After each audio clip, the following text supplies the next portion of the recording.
It's me again. I just finished making my last video and it just popped in my head. I had another subject that I wanted to talk about and I figured I would make a separate video for that. I have a lot of friends, especially on Facebook and in my in a weight loss surgery support group that I'm in.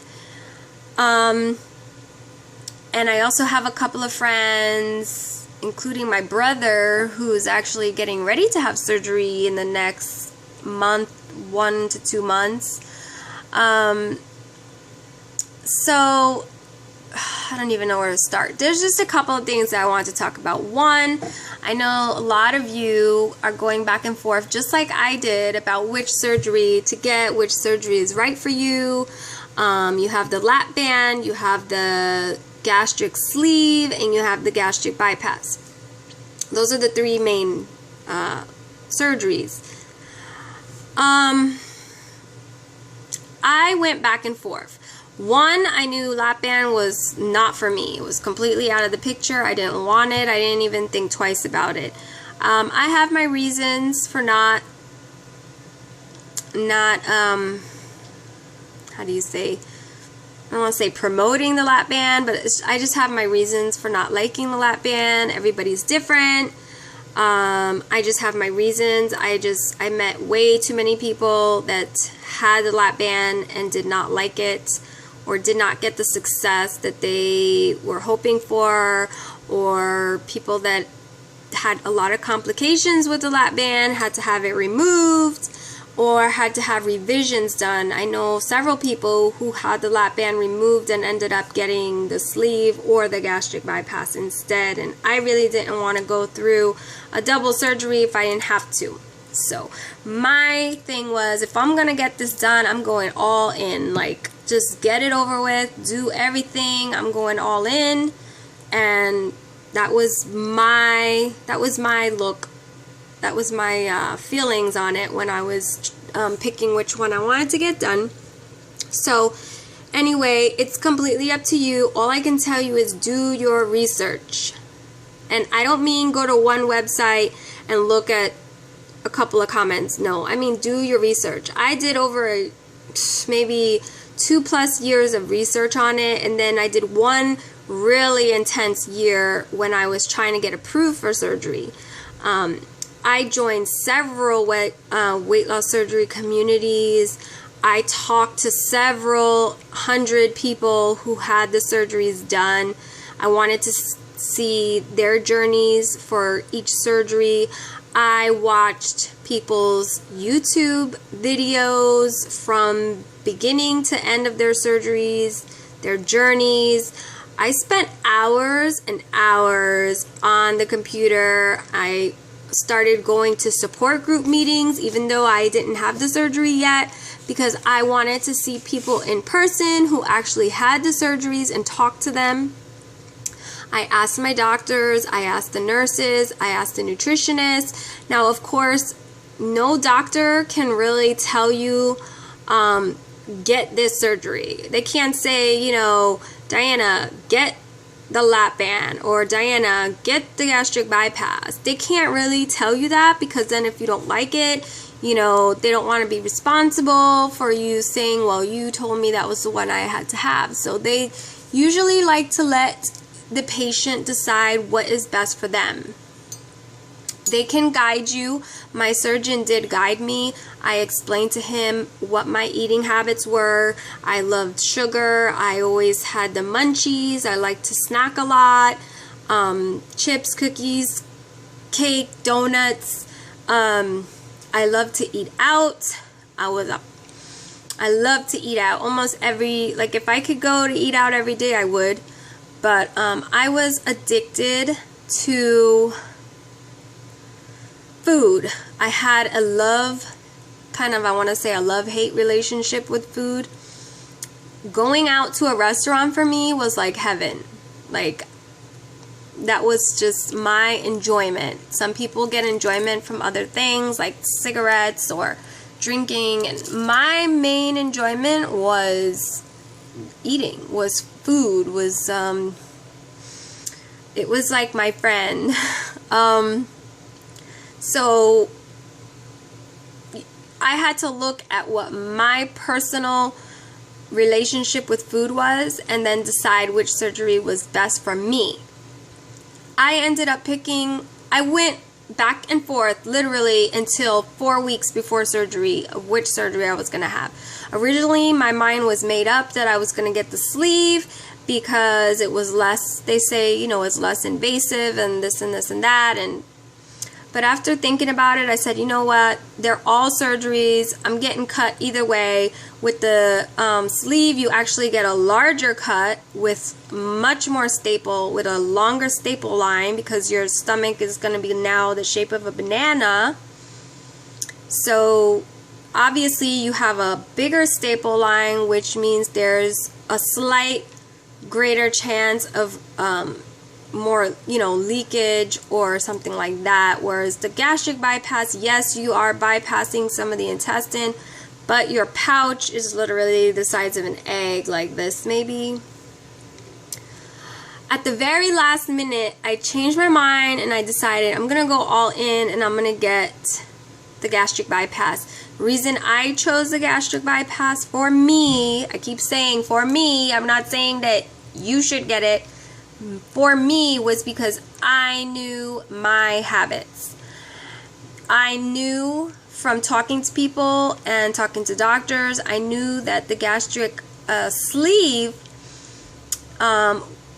you could have more sugars, you could tolerate a little more of certain foods, and you do tend to stall a little bit or maybe lose a little slightly slower than someone with a bypass, but you still get similar results. However, I did not want to risk being able to eat all that food again. That was bad for me. I wanted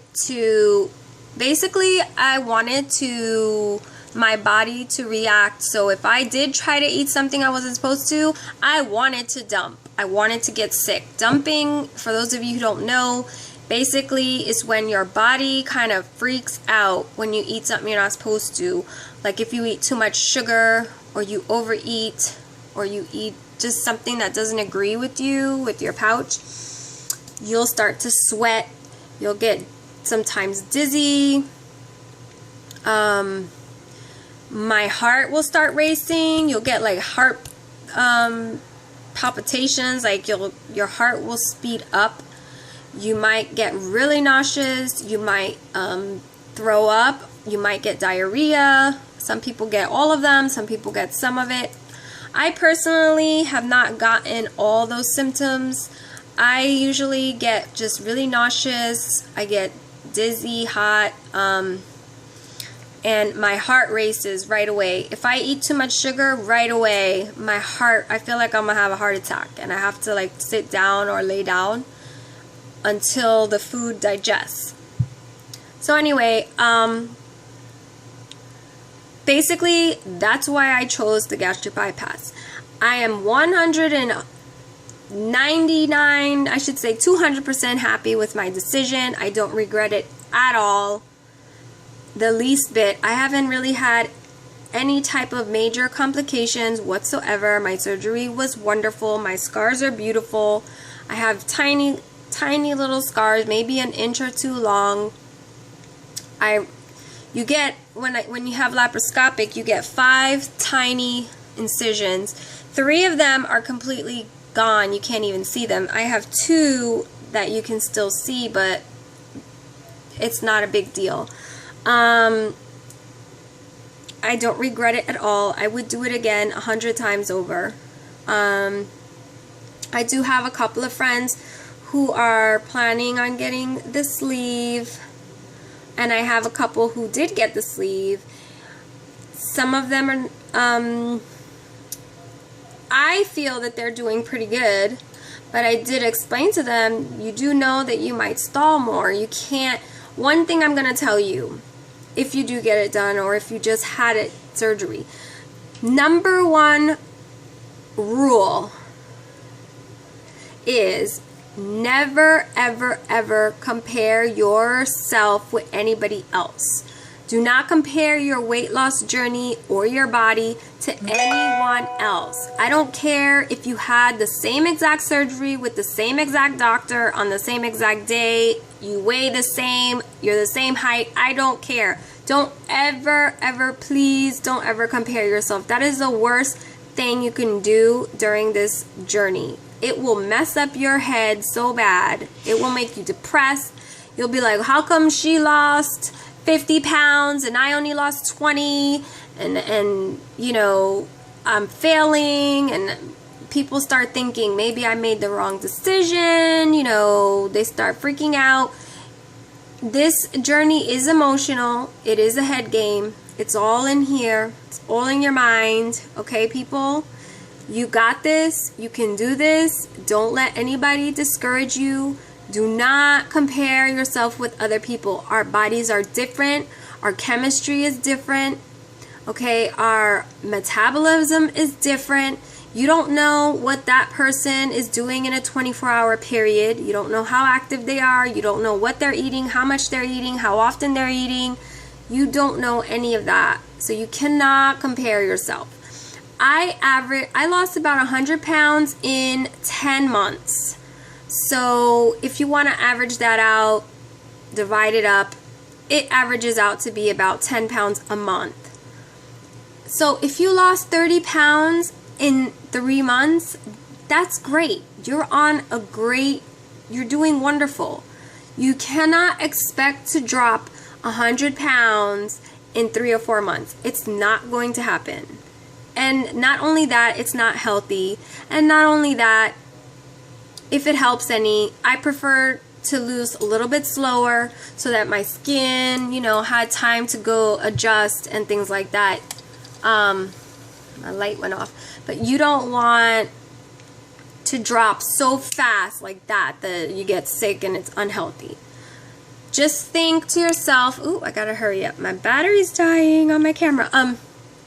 Just remember that those 30 pounds is less than you weighed before. Those 30 pounds would have been very hard to lose on your own and keep it off. I'm sure we could lose the weight. My problem was keeping it off.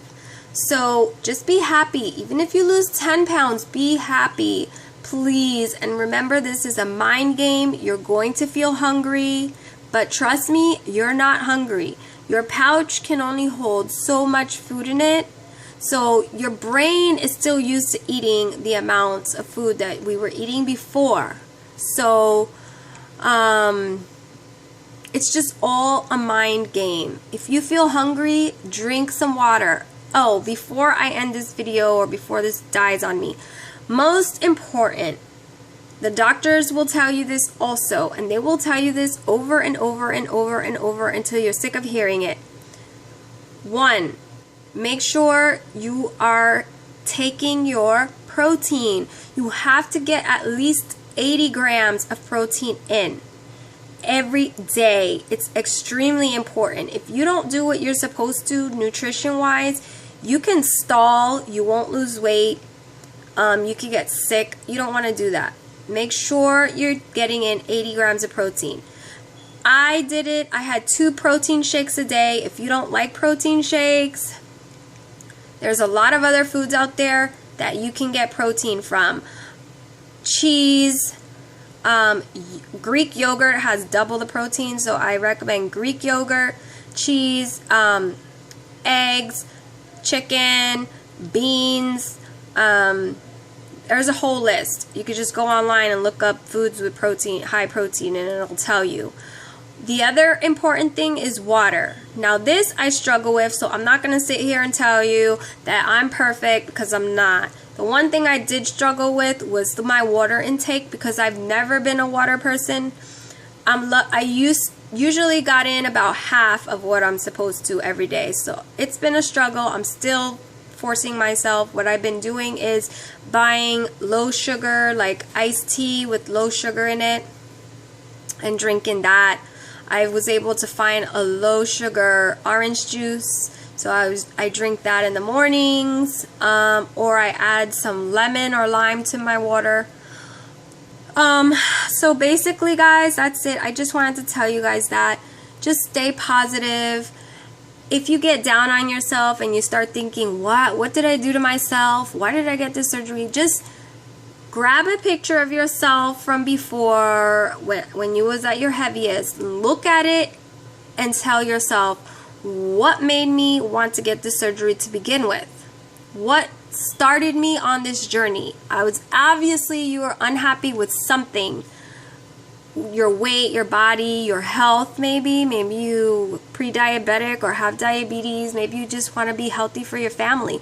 Just remember why you did this journey, what got you here in the first place, and remember that you can do it. It's all in your head, and the time will fly like that. I'm telling you. Next thing you know, you're going to be looking back and be like, oh my goodness, I just lost 100 pounds. You're going to go look back at your old videos. You're going to go look back at your old pictures.